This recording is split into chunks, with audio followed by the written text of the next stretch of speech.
Welcome guys, and in today's video we're going to be talking about lining. Now we've gone through lining before, but you can never get enough of it. So today we're lining Stitch from Lilo and Stitch or whatnot, and so follow along with me while we go through it, and I'll explain some things to do, what I don't do, all that good jazz. So let's go. Alright, here guys, we're using a Quail 9-round liner. The machine we're using is the Bishop Wand Packer. It works quite well for lining as well.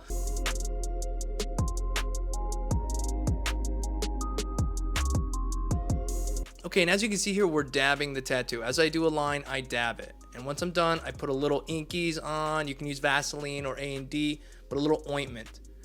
And as I get going here, you see I do the 1, 2, 3 as I start. It's like a scoop. It helps me feel where I am, gets me going, and then I 1, 2, 3 and go.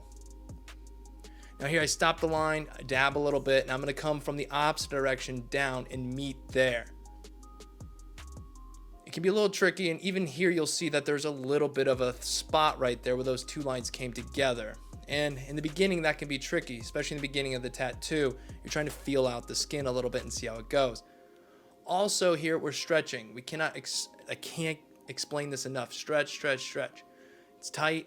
Also the side of the leg here, the calf, it's already pretty tight. So you have that going for me, or I have that going for myself here.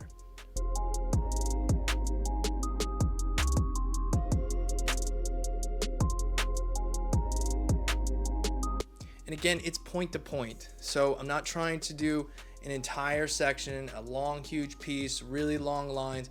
I'm going from one point to one point, and I'm dabbing when I'm done.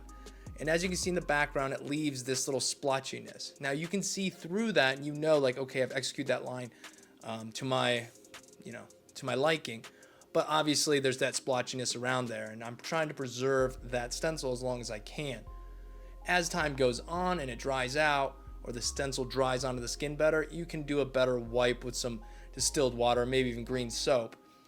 Be careful using the green soap as it irritates the skin. I like to use it pretty much when we're about to take a break or whatnot, clean it off real good, and I'm ready to go again. But other times, if I'm wiping with water, or if I'm wiping with something other than a dry towel, it's distilled water.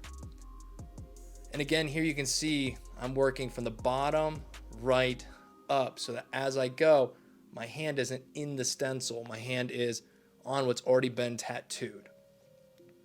And also, as I see here again, we're going from point to point. I'm only worried about that line I'm on right now. I'm only focused on that. I get to the end and I pull up. And you're trying to keep a consistent pace, a consistent needle depth as you go.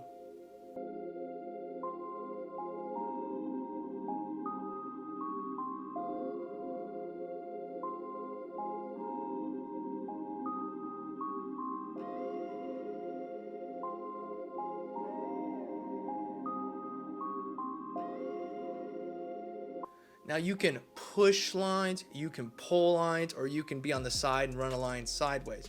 The most important thing is that your angle is decent. Now when you're pulling a line from here and you're going backwards, it could be a little tricky because you can't necessarily always see where you're going because your hand and machine is kind of blocking it as you go.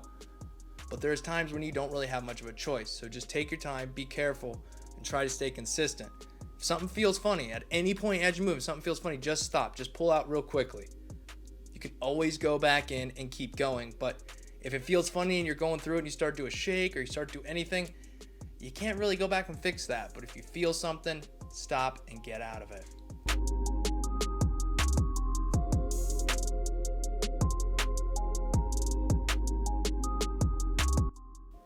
And here we go. Again, circles are rough, so take it as far as you can. It starts to feel funny, pull out.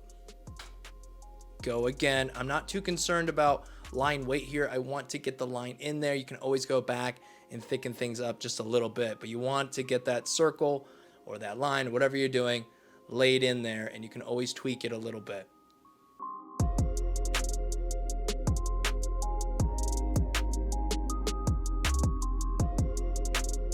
Now, as you can see here, I'm pushing the line. I'm kind of off to the side at this sort of an angle, but I'm pulling that line. pulling that line to me. I'm pulling the line to me, and my machine's at about a 40-degree angle. Now, as you can see here, I'm moving faster than you saw earlier.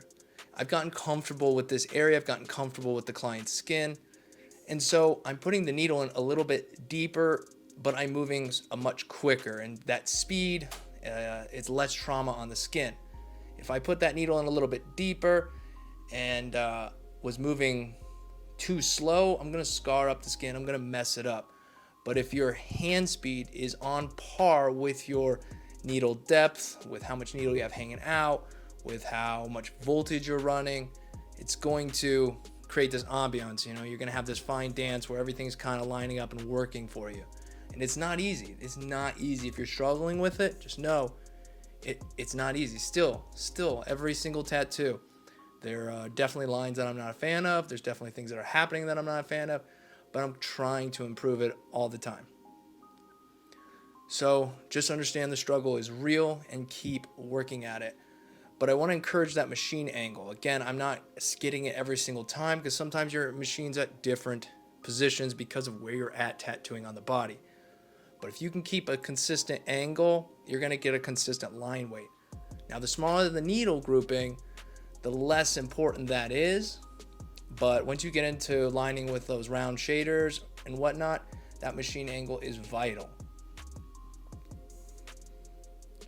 And I repeat, that stretch is very important. If you're doing a tattoo and you're early on in your tattooing career and you haven't been tattooing too much, and you finish a large tattoo and your stretching hand and thumb are not sore, then you're probably not stretching enough. Still to this day, on those long tattoos where in a weird place and you're really stretching, that stretching hand is sore. And every time it's just one line from point to point.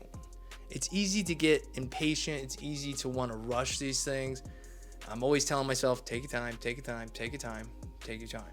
Slow down, slow down. But again, as that tattoo stencil starts to dry, you don't have to dab as much. You can wipe. But the idea with that dabbing is it just it helps keep it clean. You don't get any smears as you're working.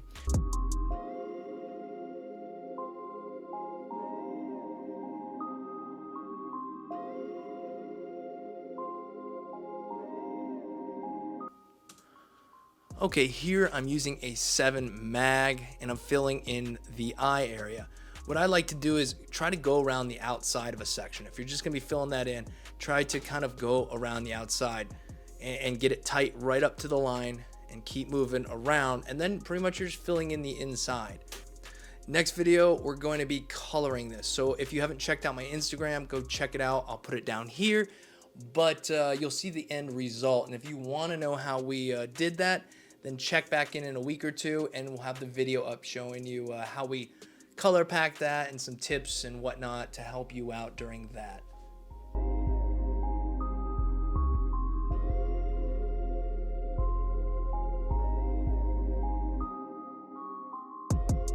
Well guys, I really hope you enjoyed this video. I hope that through watching this and listening to me run my mouth, you learned something or you can take something away from this video. Guys, if you did and you enjoyed the video, give it a like, subscribe if you haven't already, and ring that bell to get notifications when we post, go live, or anything like that. So until next time, my friends, peace.